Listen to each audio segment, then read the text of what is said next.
Paz do Senhor, meus irmãos, tudo bem? Graças a Deus. Nós hoje vamos falar de Apocalipse capítulo 3, versículo 7 até o versículo 13. Versículo 7 até o versículo 13, a igreja de Filadélfia, a igreja fiel, Glória a Deus. Antes de mais nada, deixe seu like, tá? Compartilha, comenta, se inscreva, tá bom? Para que a gente possa continuar abençoando vidas de pessoas aqui através desse canal. Então, olha só, eu vou fazer uma leitura do texto. E a gente vai comentar o texto. Vai dizer assim: ao anjo da igreja de Filadélfia, escreva o seguinte: esta é a mensagem daquele que é santo e verdadeiro, que tem a chave que pertencia ao rei Davi. Quando ele abre, ninguém fecha, e quando ele fecha, ninguém abre. Eu sei o que vocês estão fazendo.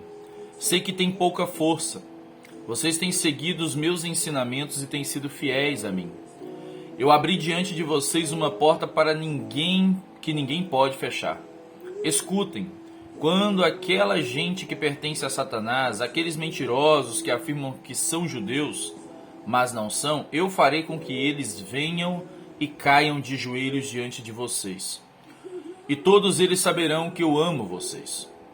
Vocês têm obedecido a minha ordem para aguentar o sofrimento com paciência, e por isso eu os protegerei no tempo da aflição que virá sobre o mundo inteiro para pôr à prova os povos da terra. Eu venho logo. Guardem o que vocês têm para que ninguém roube de vocês o prêmio da vitória. A pessoa que conseguir a vitória, eu farei com que ela seja uma coluna no templo do meu Deus, e essa pessoa nunca mais sairá dali. E escreverei nela o nome do meu Deus, e o nome da cidade do meu Deus, a nova Jerusalém, que virá do céu, da parte do meu Deus, e também escreverei nela o meu novo nome. Portanto, se vocês têm ouvidos para ouvir, então ouçam o que o Espírito de Deus diz às igrejas. Então aqui nós estamos diante da narrativa da igreja de Filadélfia. E o versículo 7, ele já começa assim, a introdução, Essa é a mensagem daquele que é santo e verdadeiro. Quando ele fala santo e verdadeiro, quando a gente for analisar lá em Apocalipse capítulo 19, a gente vê que Jesus ele fala a mesma frase. E esse é o cavaleiro que é fiel e verdadeiro, Praticamente a mesma frase. Porque ele vai trazer esse santo e verdadeiro. É aquele que é puro, aquele que é sem mácula, aquele que é sem mancha, aquele que habita, no trono, aquele que está no trono, aquele que tem a verdade. Quando fala verdadeiro, é aquele que tudo que ele pronuncia é verdade, tudo que ele pronuncia gera vida. Então ele está falando de Jesus Cristo. Então ele está trabalhando o quê? A questão da fidelidade. Jesus, você vai ver que Jesus ele trata as igrejas na mesma proporção como as igrejas tratam ele. Então, ou seja, ele mantém a sua fidelidade. Essa igreja de Filadélfia é uma das igrejas, ou a única igreja que não tem, que Cristo não tem nenhuma ou nada contra ela, Então ele está parabenizando a igreja de Filadélfia pela sua fidelidade. Então ele continua dizendo: ele tem a chave que pertencia ao rei Davi, ou seja, ele tem o reinado, ele tem o seu reino, a sua majestade, a chave que foi dada ao rei Davi. Essa representação e essa simbologia de representação de chave, é a simbologia de autoridade e majestade. Ou seja, ele tem agora toda a majestade, ele tem agora toda a autoridade. Um dos reis que mais se destacaram no período monárquico de Israel é o rei Davi. Então ele vai aqui trazer uma simbologia do rei Davi, mas essa simbologia que ele quer trazer é justamente que a sua majestade ela tem autoridade, tanto para, aí ele continua, abrir e ninguém fechar, quanto para fechar e ninguém abrir. Ou seja, tudo está no seu decreto, tudo está em suas mãos, ele conquistou isso. Ele tem todo o reinado, ele tem toda a majestade, e ele reina, e toda palavra que ele diz, ele cumpre, né? Ele é fiel. Então ele está se apresentando à igreja de Filadélfia dessa maneira. Aí a gente entra no versículo 8, ele diz o seguinte: eu sei o que vocês estão fazendo, sei que tem pouca força. Vocês têm seguido os meus ensinamentos e têm sido fiéis a mim. Olha só que interessante, a igreja de Filadélfia, por mais que ela fosse fiel, aqui encontra-se aqui dentro desse texto falando que ela tem pouca força. O interessante é que Jesus diz: eu sei que vocês têm pouca força. Por que pouca força? Por causa das muitas perseguições, por causa dos muitos falsos profetas, muitas lutas, muitas dificuldades, né? Mas de maneira alguma ela deixou de ser fiel, de maneira alguma ela perdeu o quê? A constância. Fidelidade é constância, fidelidade é perseverança, fidelidade é o mantenimento da esperança. Então, ou seja, uma igreja que mesmo com pouca força ela está mantendo a sua esperança, está mantendo-se na vontade de Deus. Essa igreja é uma igreja a qual o próprio Cristo vai dizer que ele a ama. Porque assim deve ser nós também. Mesmo com a nossa pouca força, mesmo com o nosso caminhar, né? Ainda que, irmão Anderson, mas a gente, talvez eu estou caminhando vagarosamente, talvez estou caminhando devagar, mas o interessante não é correr, o interessante é manter, o interessante é ser fiel.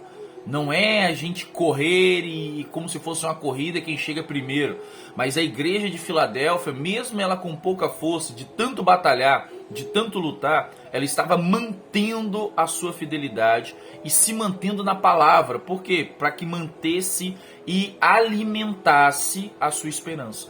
Então nós temos que pegar esse exemplo de Filadélfia e manter em nós a nossa esperança, né, baseado nas doutrinas, nos ensinamentos da Bíblia, que o próprio Cristo, o Espírito Santo inspirou essas pessoas para escreverem, para que a gente possa manter essa esperança, certo? E para que a gente possa ser fiel. Porque, como eu já disse lá naquele vídeo, né, que está no nosso canal sobre arrebatamento, quando a gente fala de arrebatamento, o arrebatamento é justamente para os fiéis. É justamente para os que fazem a vontade de Deus. E essa igreja ela está se mantendo fiel. Irmão Anderson, então se não tem nada contra ela, por que Jesus está mandando uma carta? Justamente para poder animá-la, para poder falando, olha, continue desse jeito, porque eu não tenho nada contra você, eu sei que você está com pouca força, eu entendo a sua fraqueza, eu entendo que você está, né, segurando, né, na promessa, segurando o máximo possível que você pode. Então se mantém. Então a mensagem de Cristo, ela vem não só quando existem erros para ser consertados. A mensagem de Cristo, ela também vem para quê? Dar esperança. Eu sempre digo que existe 3 formas de uma profecia ela ser revelada na vida de uma pessoa. Para juízo, para exortação e para esperança. Nós temos que ter esse entendimento. Existe a profecia para juízo, que Deus decreta o que vai acontecer. Que existe a profecia para exortação, que Deus ele está exortando, corrigindo, assim como a gente está vendo ao longo aqui dessas cartas. E existe a profecia de esperança, que é o que justamente está acontecendo com a igreja de Filadélfia, que Jesus Cristo ele está revelando. Quando nós citamos a questão profecia, nós falamos de uma parte, uma palavra revelada. Quando ele está se revelando à igreja de Filadélfia, para quê? Para aumentar a sua esperança e a sua força, tá? Então, necessariamente a gente enquadra essas revelações, né? Eu parto por esse princípio, entendeu? Das revelações por juízo, exortação e esperança. Então, olha só, Cristo ele está escrevendo, ele está mandando escrever, ele está se revelando a essa igreja, porque ela está com pouca força, e ele ama o que ela está fazendo, ama as suas práticas, ama a sua fidelidade, a sua forma a qual ela se esforça em se manter na palavra, em se manter fiel, em fazer a vontade de Deus, né? Então Cristo ele está, né, aplaudindo essa igreja e trazendo uma revelação, uma profecia para aumentar a sua esperança. Então olha só, a gente continua o seguinte, ele continua no versículo 8. Eu abri diante de vocês uma porta que ninguém pode fechar. Que porta é essa? Que porta é essa? A gente pode analisar inúmeras portas, né? A gente pode analisar inúmeras portas. Mas aqui ele fala, eu abri uma. porta. Eu abri uma porta. Se a gente for analisar, essa porta, ela tem a ver com a porta da salvação, com a porta da eternidade. O que ele quer dizer com essa porta? Dentro do contexto, se a gente for analisar o final do versículo que a gente vai chegar lá, ele está falando sobre fazer com que a igreja, os que se manterem fiéis, se tornarem colunas do templo, né? Onde ele fala da Nova Jerusalém. Então, enfim, ele está falando de uma porta que abrirá para reinar com ele, para que entremos por essa porta, para que esses fiéis, aqueles que mantêm-se fiéis à palavra de Cristo, aqueles que se mantêm totalmente vivos, né, totalmente irrepreensíveis, né, totalmente constantes na palavra de Deus e na vontade de Cristo, eles vão ter direito de entrar nas portas. Eles vão ter direito de passar pelas portas. Que portas é essas? As portas das mansões celestiais. Então, quando ele fala uma porta, ele está falando justamente a porta da eternidade. Olha, a porta da eternidade está aberta para vocês, por causa da sua fidelidade, por causa da sua prática de justiça, por causa da sua constância. Essas portas estão abertas e eu abri essas portas para vocês. Por isso que ele vai falar de abrir portas. Olha o contexto lá em cima do versículo 7, que ele fala que ele é aquele que abre e não fecha. Ou seja, se ele falou que abriu, ele é fiel para cumprir tudo aquilo que ele disse, certo? Então é a palavra de um rei, dizendo: as portas do meu reino estão abertas para vocês, porque vocês estão sendo fiéis, mesmo com pouca força, mesmo com toda dificuldade, vocês estão sendo fiéis e essa porta está aberta. Às vezes as pessoas podem usar essa porta aqui como inúmeras representações, mas a representação dentro do contexto é essa representação que quer dizer. Tá? Então olha só, aí ele fala no versículo 9, escutem, quando aquela gente que pertence a Satanás, aqueles mentirosos que afirmam que são judeus, mas não são, eu farei com que eles venham e caiam de joelhos diante de vocês. Existe um grupo na época, denominado judaizantes, né? Existia na verdade vários grupos religiosos, mas existiam os judaizantes também, que também perseguiam bastante a igreja, né? Bastante a igreja. Às vezes, a maioria desses judaizantes, eles se aliavam com o Império Romano e ajudavam ainda mais a perseguir a igreja. Então, às vezes, a igreja, pela pouca força, ela não tinha somente a perseguição do Império Romano, ela também tinha a perseguição de grupos religiosos. Então, quando ele vai citar esses judeus, Cristo está fazendo uma alusão, olha só, ele está fazendo uma alusão tanto ao milênio quanto a períodos da grande tribulação, aonde a igreja ou aqueles que estão arrebatados, eles estarão com Cristo, né? E justamente os judeus vão reconhecer que esse mesmo Cristo que eles se mantinham fiel, que eles não negavam, que eles morriam por causa dele, que eles mantinham-se fiéis à sua doutrina, aos seus ensinamentos, sua palavra, mantinha-se a constância de uma vivência, de uma vida no Espírito Santo, de uma vida com Deus, né, fazendo sua vontade, eles vão enxergar e vão cair de joelhos diante deles, diante da igreja e diante da glória que Cristo manifestou sobre a igreja, certo? Ou seja, isso vai acontecer e eles vão ver, ele vai continuar, e todos saberão que eu amo vocês. Todos saberão que ele ama a igreja. A gente pode pegar a representação dos 144 mil, que a gente vai chegar, se eu não me engano, em Apocalipse 7, né?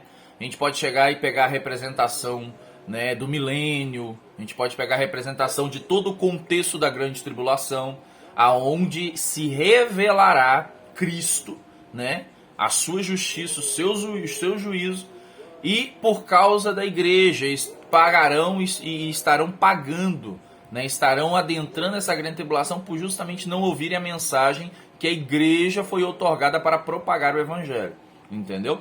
Então justamente é sobre isso que Cristo está falando com a igreja de Filadélfia, tá? Então por isso que ele fala, escutem, esse pessoal que está perseguindo vocês, esse pessoal que está aí, né, sendo usado por Satanás. Quando ele fala sendo usado por Satanás, é justamente essa representação de Satanás no literal, no espiritual de fato, é Satanás, as regiões celestiais, né, usando as suas artimanhas para tentar enfraquecer a igreja, mas também uma representação da força do Império Romano na época, né, para poder, né, corromper esses judeus que já estavam corrompidos, né, para poder ajudar a perseguir e também tornar-se informantes, né, infiltrados dentro da igreja, como a gente vê em várias epístolas e também aqui dentro de Apocalipse, infiltrados dentro das igrejas para poder entregar cristãos, né, ao Império Romano, para que o Império Romano pudesse persegui-los, matá-los ou torturá-los.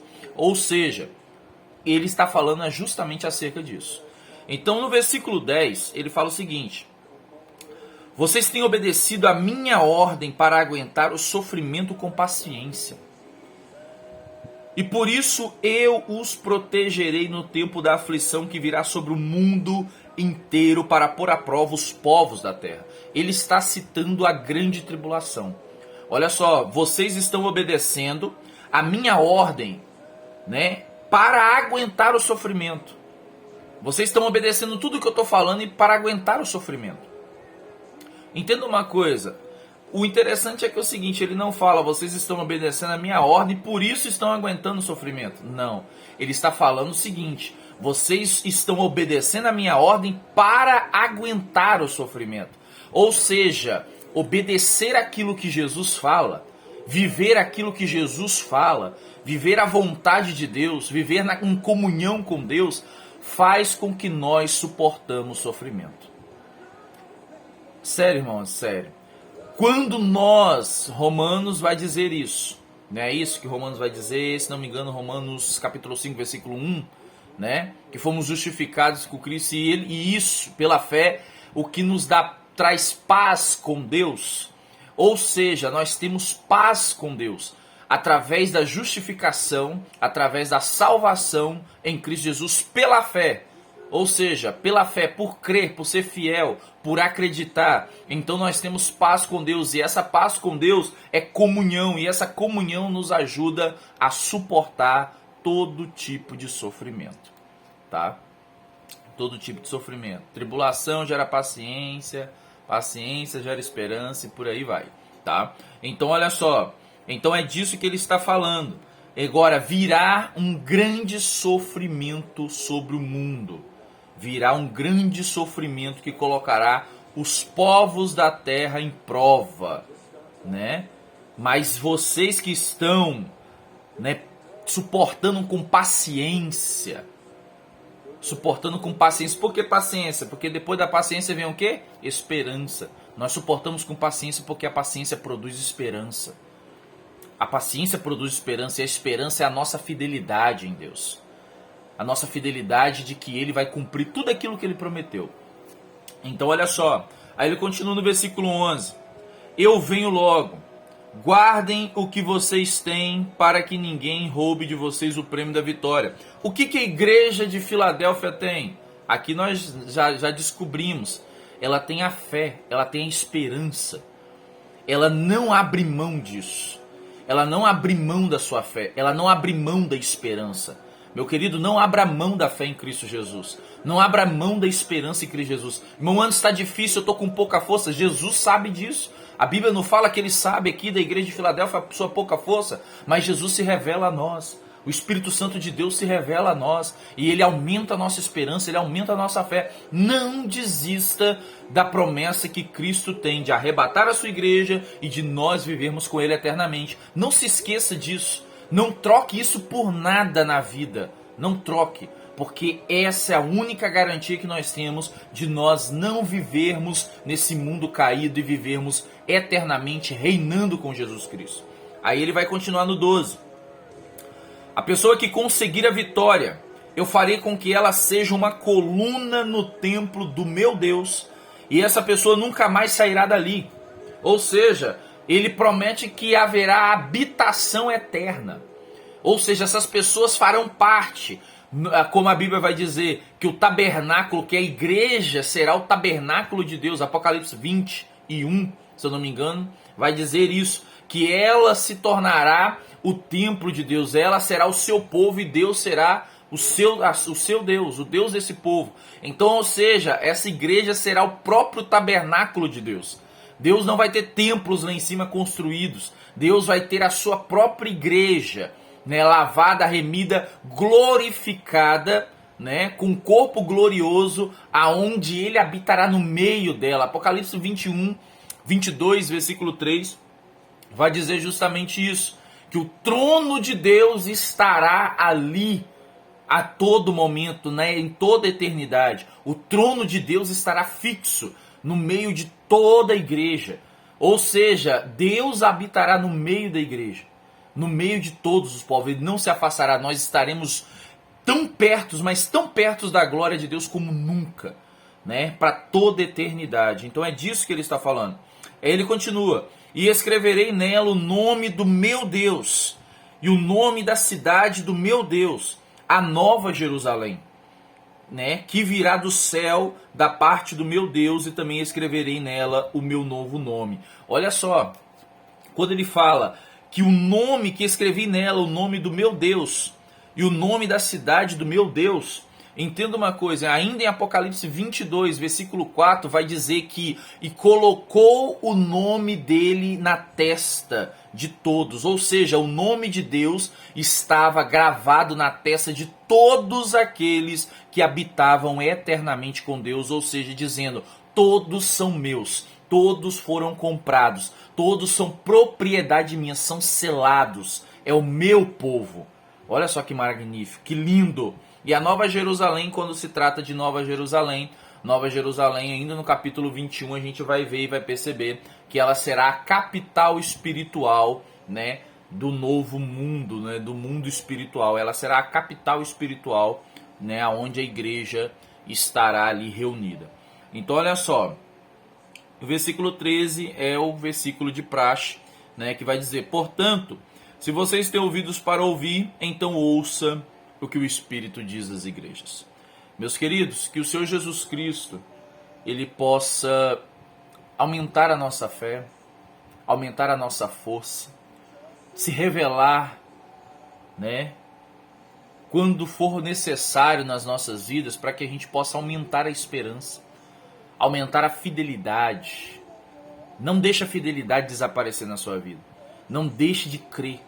Não deixe de querer ver e enxergar e contemplar tudo que o Senhor tem para fazer na minha e na sua vida, tá bom? Que Deus em Cristo Jesus abençoe sua família, abençoe seu lar, abençoe seu ministério, sua vida em nome de Jesus, tá? Deus abençoe.